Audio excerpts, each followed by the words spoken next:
नमस्कार दोस्तों, Indore defence academy में आपका बहुत बहुत स्वागत है। ठीक है, आज की क्लास में मैं आपको एफकेट के 20 क्वेश्चंस का सेट लेकर आया हूं, जिससे आपको एग्जाम में बहुत ज्यादा हेल्प होने वाली है। ठीक है, नए नए तरीके हम सीखेंगे इस क्लास में और नए नए सवाल मैं आपके लिए लेकर आया हूं, जो कि एग्जाम में आप नए तरीकों से आप सोल्व करोगे। ठीक है, लेट्स स्टार्ट द क्लास। ठीक है, चलो फर्स्ट क्वेश्चन आपकी स्क्रीन के सामने। देखो, क्वेश्चन जैसे ही आपकी स्क्रीन के सामने आता है, आपको वीडियो को पॉज करना है, आपको खुद से सोल्व करना है, उसके बाद आपको सॉल्यूशन देखना है। ठीक है, तभी आपकी लर्निंग ज्यादा होगी। ठीक है, तो पहले क्वेश्चन की ओर बढ़ते हैं। If the LCM of two numbers is 840 and their HCF is 14, one of the number is 84, what is the other number? इसके लिए जैसे ही ये क्वेश्चन आपके सामने आता है, एक फॉर्मूला होता है N1 into N2 is equal to HCF into LCM। ठीक है, N1 और N2 क्या है यहां पर? नंबर 1 और नंबर 2। तो एक नंबर तो आपको दे रखा है 84 और दूसरे नंबर को मान लो x, है ना, और HCF आपको दे रखा है 14 और LCM आपको दे रखा है 840। सीधे आप काटोगे ना 10 टाइम्स जाएगा और हमारा आंसर आ जाएगा 140। इतना ही फास्ट आपका आंसर आएगा। अगर आपने मुझसे LCM और HCF पढ़ा होगा तो ये फॉर्मूला आपको जरूर पता होगा दोस्तों। ठीक है, अगले क्वेश्चन की ओर बढ़ते हैं। Find the remainder when 1 2 3 4 5 6 7 is divided by 9। देखो, 9 से जब भी डिवाइड हम करते हैं ना तो डिजिटल सम होता है। ठीक है, कि हम 9 के पेयर बनाते हैं, जैसे कि 3 3 6 और यहां से हम ले लेते हैं 9 हो गया, फिर 6 6 12 और 7 19 आ रहा है, तो 9 से डिवाइड करूंगा तो 18, यानी कि एक रिमाइंडर आएगा, जो कि ऑप्शन में नहीं है, यानी कि ये ऑप्शन गलत है। हमारा आंसर 1 हो जाएगा कि हम 9 से डिवाइड करेंगे इस नंबर को तो हमारा रिमाइंडर 1 आएगा। देखो, 1 plus 2 plus 3 plus 4 plus 5 plus 6 plus 7, आप इस सबको जोड़ के 9 से डिवाइड भी कर सकते थे। ठीक है, पेयर भी बना लो, नो के दोनों काम आप कर सकते हो। ठीक है, पेयर बनाना ज्यादा आसान है कि जहां भी 9 दिख जाए वहां काट दो आप, खत्म। अगला क्वेश्चन करो, परसेंटेज से, प्रॉफिट एंड लॉस से। आप क्वेश्चन को पढ़ो, वीडियो को आपको पॉज करना है और फिर खुद से सॉल्यूशन करना है, उसके बाद मेरा सॉल्यूशन देखना है। ठीक है, मैं सॉल्यूशन आपको करवा रहा हूं। A trader allows a discount of 10% on the marked price and still gains 20%. If the cost price of an article is this, what is marked price? देखो, इस क्वेश्चन को ना हम दो तरीकों से करते हैं। एक तो मैं फॉर्मूला मेथड से करवाता हूं, जो कि मेरा पर्सनल फेवरेट है, और एक रेशियो मेथड से। ठीक है, दो तरीके से आप इस क्वेश्चन को कर सकते हैं। फॉर्मूला क्या होता है? जब भी हमें एमपी और सीपी का रेशियो निकालना होता है ना, तो ये कैसे आता है? 100 प्लस प्रॉफिट परसेंटेज और 100 माइनस डिस्काउंट परसेंट। तो 100 प्लस प्रॉफिट कितना बता रहा है आपका? 20%, तो 120 आ जाएगा, और डिस्काउंट कितना है? 10%, तो 90 आ जाएगा। और 3 से आप काटोगे, 3 4 जा और 3 3 जा, यानी कि एमपी और सीपी का रेशियो आपका 4:3 है ना। और हमें सीपी दे रखा है, 3 की वैल्यू दे रखी है 450। ये कितने टाइम्स है? 150 टाइम्स है, तो इसको भी हम 150 टाइम्स कर देंगे तो हमारा 600 आंसर आ जाएगा, जो कि ऑप्शन नंबर ए है। और अगर मैं रेशियो मेथड आपको बताने जाऊं, ठीक है, अगर मैं रेशियो मेथड आपको बताऊं यहीं पर, ठीक है,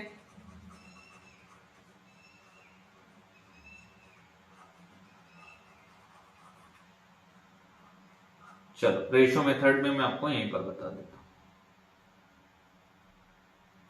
देखो, 10% डिस्काउंट दे रहा है, तो 10% का फ्रैक्शन वैल्यू क्या होता है? 1/10, यानी कि 10 से 9, यानी कि ये अगर एमपी है तो ये एसपी होगा।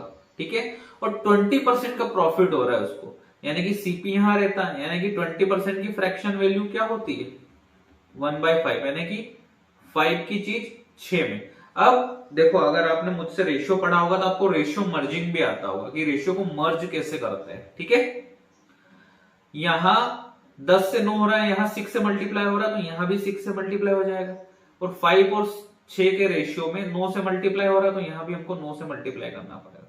तो यहां आ जाएगा आपका 45, यहां आ जाएगा 54 और यहां आ जाएगा 60। तो हमारी सीपी क्या है? 450 है। और यूनिट कितने 45, तो ये कितने 10 टाइम्स है, तो एमपी को भी आप 10 टाइम्स कर दोगे तो 600 हमारा आंसर आ जाएगा। बहुत ही शानदार तरीका है। देखो क्वेश्चन के हिसाब से आपको जज करना है कि मुझे कौन सा मेथड यूज करना है, फॉर्मूला मेथड या रेशो मेथड। रेशो मेथड जहां फॉर्मूला मेथड काम नहीं करेगा वहां हम रेशो मेथड यूज करेंगे, ठीक है। Next question, the population of a town increases by 10% in the first year and decreases by 5% in the second year. If the population at the beginning was 10,000, what will be the population after 2 years? ठीक है, beginning में देखो 10,000 थी, अब 10% increase हुआ है यानी कि 10 से 11 हुआ है, और 5% डिक्रीज हुआ है सेकेंड ईयर में यानी कि 20 से 19 हुआ है, ठीक है। फ्रैक्शन देखोगे आप 10% कितना होता है 1/10 यानी कि 10 से 1 बढ़ गया 11 है ना, और 5% आपका क्या होता है 1/20 यानी कि 20 से 1 कम हो गया 19 है ना। तो आप आंसर निकालो, 1 0 से 2 0 से 2 0 कट जाएगी, और 2 से आप देखोगे तो यहाँ 50 आ जाएगा, 50 इंटू 11 इंटू 19, ठीक है। 0 के बाद में 5 आ जाएगा, इसको कर ही लो कैलकुलेटर, 550 इंटू 19, 0 5 9 95 और 9 आपका 104 यानी कि 10450 ऑप्शन नंबर 20 सवाल का आंसर है, ठीक है। अगले क्वेश्चन की ओर बढ़ते हैं। टाइम स्पीड एंड डिस्टेंस का क्वेश्चन है, आप ट्राई करो वीडियो पॉज करके, अब मैं इसका सॉल्यूशन कराता हूं। A train running at a speed of 72 kilometre per hour crosses a pole in 25 second, find the length of the train. देखो ये टाइम स्पीड एंड डिस्टेंस करवाने से पहले मैं हमेशा फाउंडेशन क्लास में एक कॉन्सेप्ट समझाता हूं जो कि आप लोगों को मैं यहां समझा देता हूं, ठीक है। जब भी आपको किलोमीटर पर आवर दे रखा हो स्पीड, ठीक है, और आपको मीटर पर सेकेंड में जाना हो तो आप 5/18 से मल्टीप्लाई कर दो, और अगर मीटर पर सेकेंड दे रखा हो और आपको किलोमीटर पर आवर में जाना हो तो आप 18/5 से मल्टीप्लाई कर दो। ये कन्वर्जन आपको आना चाहिए फास्ट, तभी आप बाकी लोगों से आगे रहोगे, एज ले पाओगे एग्जाम में, ठीक है। तभी तो आप आगे रहोगे इतने कॉम्पिटिटिव इन्वायरमेंट में। तो सबसे पहले 72 को हमें कन्वर्ट करना है मीटर पर सेकेंड में, तो 18 4 तो ये आ जाएगा आपका 20 मीटर पर सेकेंड, और 25 सेकेंड में उस पोल को कवर कर लेती है ट्रेन, यानी कि खुद की डिस्टेंस को कवर कर लेती है, ठीक है। तो ये आपका आंसर कितना आ जाएगा 500, ऑप्शन नंबर ए, ठीक है। क्योंकि 20 इंटू 25 करोगे तो आंसर वही आएगा आपका, ठीक है। नेक्स्ट क्वेश्चन की ओर बढ़ते हैं। आई होप सभी को समझ आया होगा, ठीक है। ये आपका बोट एंड स्ट्रीम्स है, ये वेरी इजी क्वेश्चन है, बहुत ज्यादा इजी क्वेश्चन है। देखो थोड़ा सा मैं आपको कॉन्सेप्ट समझा देता हूं। अ boat goes 24 kilometre up stream. Up stream क्या होता है, जब अगेंस्ट स्ट्रीम हम ट्रेवल करते हैं ना उसको अप स्ट्रीम बोलते हैं, ठीक है। कि जो स्ट्रीम रहेगी, जो नदी का बहाव रहेगा वो हमारे अगेंस्ट में रहेगा, यानी कि नदी इधर बह रही है और हम उसके अगेंस्ट में जा रहे हैं, उसको अप स्ट्रीम बोलते हैं। और नदी भी उधर बह रही है, हम उधर ही जा रहे हैं, उसको डाउन स्ट्रीम बोलते हैं, ठीक है। तो उसमें क्या होता है कि अगर डाउन स्ट्रीम है ना, डाउन स्ट्रीम है स्पीड, तो उसमें हमारी बोट की स्पीड में मान लेता हूं x और स्ट्रीम की स्पीड हो जाएगी y, तो डाउन स्ट्रीम में x प्लस वाई हो जाती है नेट स्पीड, और अप स्ट्रीम में आपकी क्या हो जाएगी x माइनस वाई हो जाएगी, क्योंकि अगेंस्ट में है ना हमारे स्ट्रीम, तो ठीक है। तो अब डाउन ये बोल रहा अप स्ट्रीम इन 6 आवर यानी कि 24 अपॉन में 6 यानी कि 4 हो जाएगी। अप स्ट्रीम की स्पीड क्या हो जाएगी 4 हो जाएगी। And the same distance down stream in 4 hours, ठीक है। तो 24 अपॉन में 4 यानी कि 6, तो डाउन स्ट्रीम क्या हो जाएगी 6 हो जाएगी, सॉरी यहां डाउन स्ट्रीम आएगा 6, और अब स्ट्रीम क्या हो जाएगी 4। अब दोनों इक्वेशन को आप सोल्व करोगे ना तो 2x = 10 आ जाएगा आपका, और x = 5 आ जाएगा, यानी कि हमारी बोट की स्पीड क्या आ जाएगी 5 आ जाएगी। अगर बोट की स्पीड 5 है तो y 1 होगा ना, तो तभी तो टोटल 6 हो जाएगा, तो स्ट्रीम की स्पीड हमारी 1 हो जाएगी। क्वेश्चन में पूछा है कि find the speed of stream, जो कि हमारी 1 है आंसर। अगर बोर्ड की पूछता तो 5 आ जाते। ठीक है, ऑप्शंस में मिस्टेक है, आप ध्यान रखिएगा। नेक्स्ट क्वेश्चन की ओर बढ़ते हैं। एलजेब्रा का क्वेश्चन है। देखो क्वाड्रेटिक इक्वेशन हमको बच्चे जैसे सोल्व करते हैं ना, वैसे क्वाड्रेटिक इक्वेशन सोल्व नहीं करना है, नहीं तो बच्चों में और हम में क्या अंतर रह जाएगा। ठीक है, बच्चों में और हम में क्या अंतर रह जाएगा, बिल्कुल भी अंतर नहीं रहेगा। देखो क्वाड्रेटिक इक्वेशन में हमेशा अपनी फाउंडेशन क्लास में सिखाता हूं कि कैसे आपको सोल्व करना है। X square minus 5x plus 6 is equal to 0। आप 6 को ऐसे ब्रेक करो कि इनका सम 5 आए, तो 3n2 -3 -2, तभी तो -5 आएगा। ठीक है, और आखिरी में जाके आपको 2 साइन लगा देना है, वापस से नेगेटिव साइन लगा देना, तो ये हो जाएगा आपका प्लस। ठीक है, तो हमारा आंसर क्या आ जाएगा 3n2, जो कि ऑप्शन नंबर ए में है। ठीक है, समझ रहे हैं आपको। ठीक है, तो बस इतनी आसानी से तेजी से आपको क्वाड्रेटिक इक्वेशन सोल्व करना है, तभी आप कर पाओगे। ठीक है, अगले क्वेश्चन की ओर बढ़ते हैं। देखो अगला क्वेश्चन भी एलजेब्रा से है, और एलजेब्रा में फिर वही बात है कि आपको थोड़ा सा ब्रेन यूज करना है, हमेशा बच्चों की तरह सोल्व नहीं करना है। जैसे आपने देखा कि ए बी का प्रोडक्ट 24 है और ए प्लस बी आपका दे रखा है 10, तो मुझे साफ साफ दिख रहा है कि 6 इंटू 4 करूंगा तो 24 आ जाएगा, और 6 प्लस 4 करूंगा तो 10 आ जाएगा। ऐसे आपको थोड़ा सा ब्रेन यूज करना है, सीधे सीधे आपको दिख जाएगा। ठीक है, तो आपका ए और बी का आ गया वैल्यू, तो 36 प्लस 24 आपका क्या आंसर आ जाएगा बताओ। 36 प्लस 16, सॉरी 36 प्लस 16 क्या आ जाएगा आपका 52। ओके, 52 आपका आंसर आ जाएगा सीधे सीधे। और अगर बेसिक से भी अगर आप करते तो देखो a प्लस बी आपका दे रखा है 10, इसका स्क्वायर कर दो, a square plus b square plus 2ab is equal to 100 आ रहा है, और ab की वैल्यू आपको दे रखी 24, तो a square plus b square आपका 100 माइनस 48 हो जाएगा, जो कि आंसर आपका 52 आ जाएगा। लेकिन इसमें टाइम लगता है, एग्जाम में हमको टाइम बचाना है, और वो मेथड्स यूज करने हैं, एडवांस मेथड्स, जिससे हमारा दिमाग कम से कम थके। ठीक है, अगले क्वेश्चन की ओर बढ़ते हैं।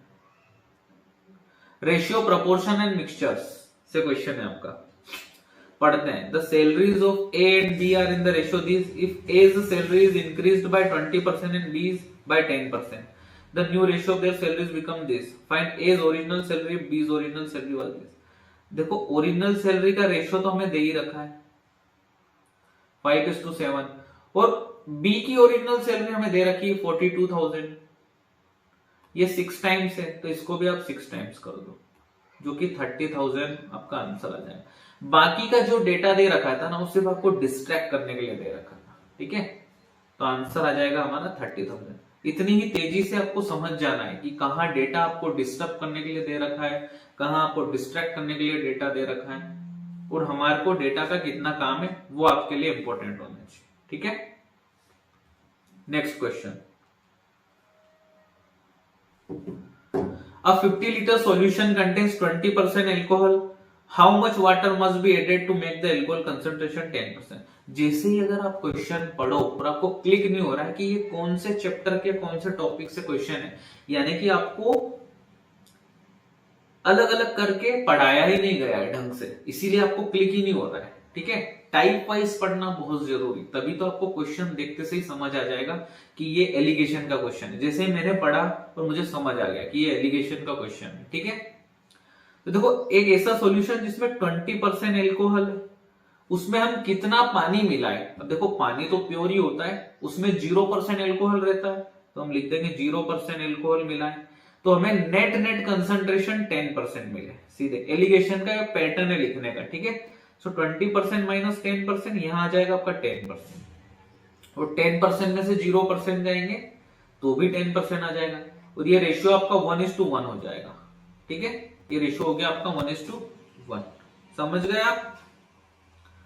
अब देखो 1:1 रेशियो है, तो ये जो 20% वाला ये 50 लीटर लिया था हमने। ठीक है, तो ये भी 50 लीटर ही रहा होगा, क्योंकि रेशियो आपका क्या है 1:1।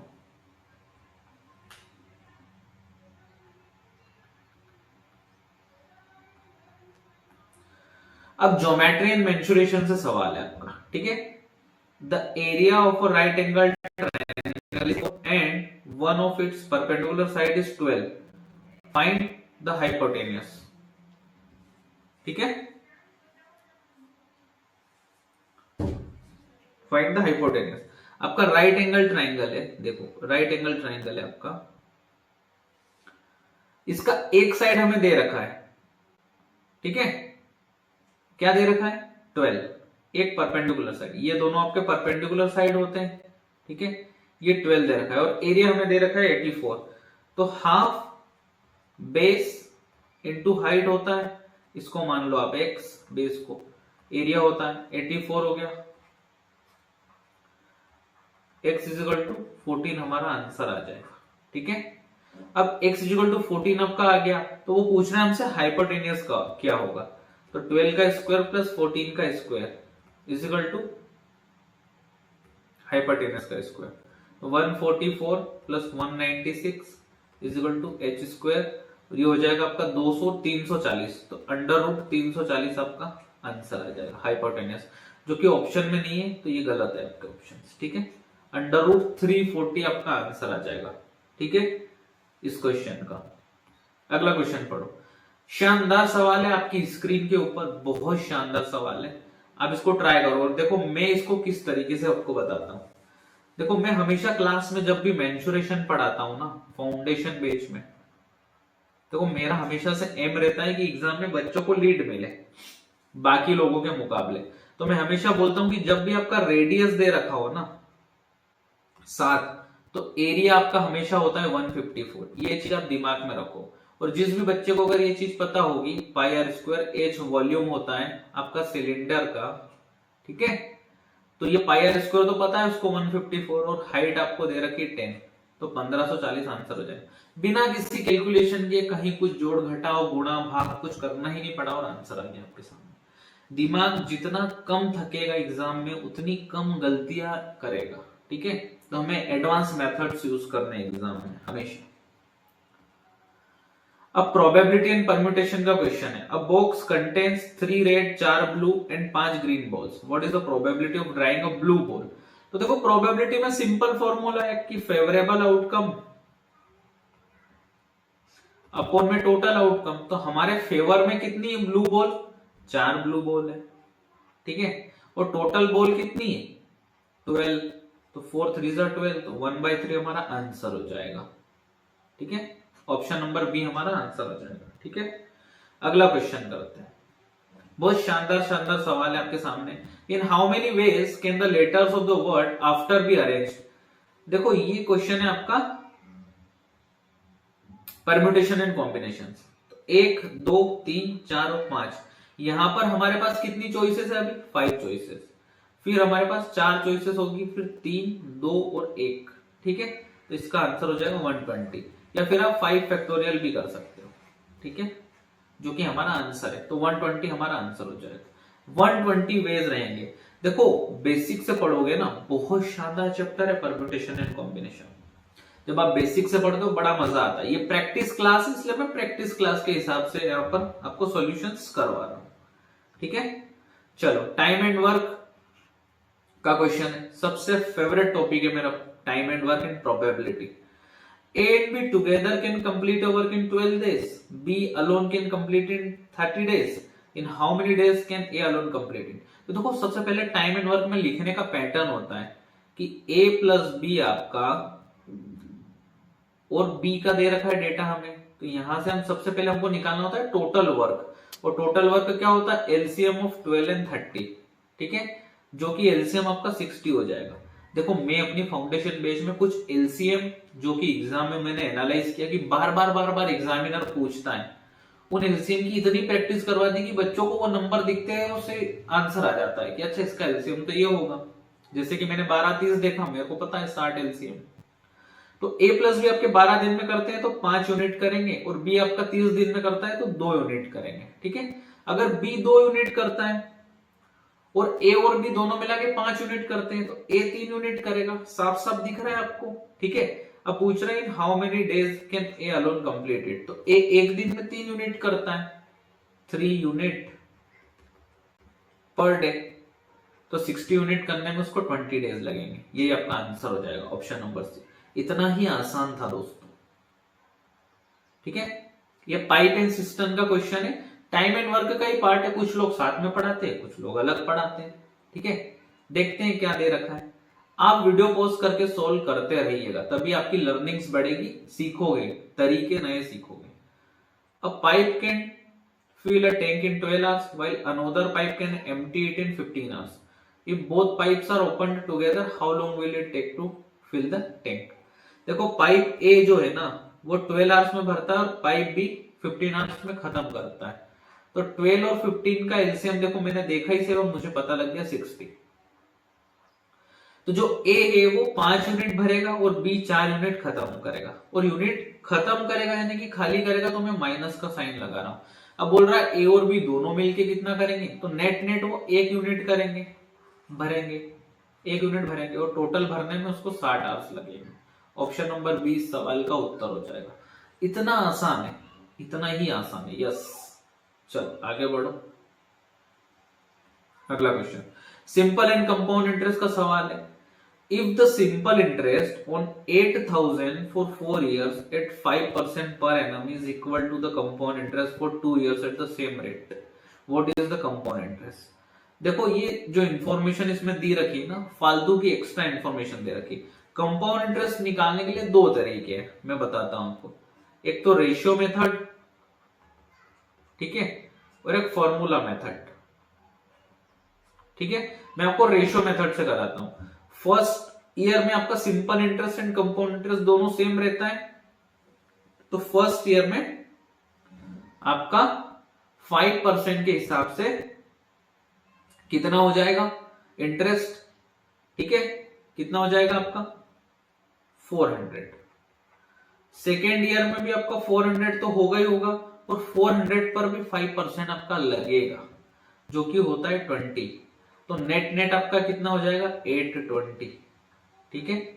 और फॉर्मूला मेथड क्या होती है आपके, परसेंटेज में ये चीज मैं सिखाता हूं कि नेट परसेंटेज कैसे निकलता है। सक्सेसिव परसेंटेज निकालने के लिए ये फॉर्मूला होता है A plus B plus A B upon 100, ठीक है। A plus B plus A B upon में 100, ठीक है। तो आपका 5 प्लस 5 प्लस 25 अपॉन में 100, 1/4, तो 10.25% आ गया आपका नेट। तो आप 10.25% निकालोगे ना 8,000 का, तो आपका वही आंसर आएगा।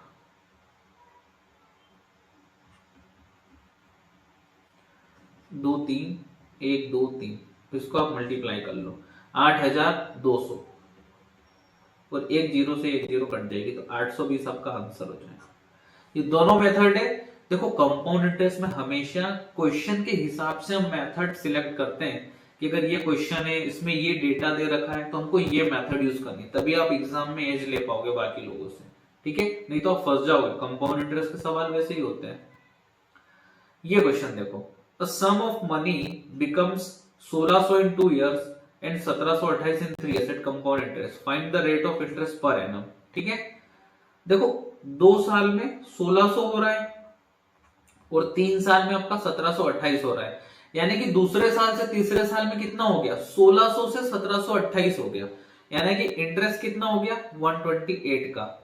और हमें निकालना है कि कितने परसेंट लगा होगा, तो नीचे 1600 जाएगा, जीरो से जीरो कैंसिल हो जाएगा, 16 8 का, यानी कि 8%। इतना ही आसान था, ठीक है, इतना ही आसान था। आप सेकेंड ईयर से थर्ड ईयर में जाओगे, 1600 से 1728 हो रहा है, यानी कि 128 रुपए का ब्याज लगा एक साल में, तो कितने परसेंट लगा होगा वो आप ऐसे निकाल सकते हो, ठीक है। देखो ये 20 क्वेश्चन हर टॉपिक आपका टच कर देंगे, ठीक है। अगर आप बोलोगे कैलकुलेशन भी इंपॉर्टेंट होता है कि कैलकुलेशन कैसे करते हैं, अगर आप बोलोगे कमेंट बॉक्स में, मैं आपके लिए कैलकुलेशन की स्पेशल सीरीज लेकर आऊंगा, ठीक है, जिसमें आपको कभी किसी प्रकार की कोई दिक्कत नहीं आएगी कि डिजिटल सम कैसे यूज करना है, अप्रोक्सीमेशन कैसे यूज करना है, क्रॉस प्रोडक्ट कहां यूज करना है, सारे तरीकों के मैं कैलकुलेशन सीरीज लेकर आऊंगा, उसमें सारी चीजें इंक्लूड कर दूंगा, अगर आपको अच्छा लगे तो, ठीक है। अगले क्वेश्चन की ओर बढ़ते हैं। A student's marks in 5 subjects are these: 72, 85, 78, 90 and 88. What is the average mark? दो तरीके होते हैं एवरेज निकालने के। एक तो बच्चे करते हैं, सारा सम कर लेते हैं, फिर नीचे डिवाइड कर देते हैं। ये काम हमें नहीं करना है, बच्चों वाला काम नहीं करना है। आपको डेविएशन मेथड यूज करना है। मान लो मैंने मान लिया 80 है मेरा एवरेज, तो यहां 72 से 80 -8 है, ये +5 हो जाएगा 85, ये -2 हो जाएगा, +10 हो जाएगा 90, 10 ज्यादा है, और 88 आपका 8 ज्यादा है। तो 8 और 2 10, ये कैंसिल हो जाएगा, और 8 और 5 13, यानी कि 13 ज्यादा है। कितने पर? 1 2 3 4 और 5, 5 दूनी 10, 5 36, 2.6, यानी कि मेरा एवरेज, एक्चुअल एवरेज 82.6 आएगा। ठीक है, ऐसे करना है एवरेज। आपको थकाना नहीं है दिमाग को। अभी आप सारी चीजें जोड़ने जाते हैं ना, तो आपका टाइम कितना कंज्यूम होता, दिमाग अलग थक जाता है। तो एवरेज हमको हमेशा डेविएशन मेथड से निकालना है। ठीक है, अगला क्वेश्चन, ये लास्ट क्वेश्चन है आपका। ठीक है, a car's mileage improves from 12 kilometre per litre to 15 kilometre per litre. If the car now consumes 40 liters of fuel, how much extra distance does it cover? ठीक है, 40 लीटर कंज्यूम करवाना है हमको, तो पहले 12 के माइलेज से कितना चलती थी कार? 480। लेकिन अब 15 के माइलेज से कितना चलेगी? 600, यानी कि कितना एक्स्ट्रा जा रही? 120। बहुत इजी क्वेश्चन है। ठीक है, यही सवाल का उत्तर है। ठीक है दोस्तों, अगर आपको क्लास अच्छी लगी हो, 20 क्वेश्चन के सेट की, नए तरीके आपको समझ आए हो, नए तरीके आपको सीखना हो, कैलकुलेशन सीखना हो, तो कमेंट बॉक्स में बताइए, और वीडियो अच्छा लगा हो तो लाइक जरूर कीजिएगा। Thank you guys, thank you very much. मिलते हैं अगली क्लास में। Till then take care, bye bye.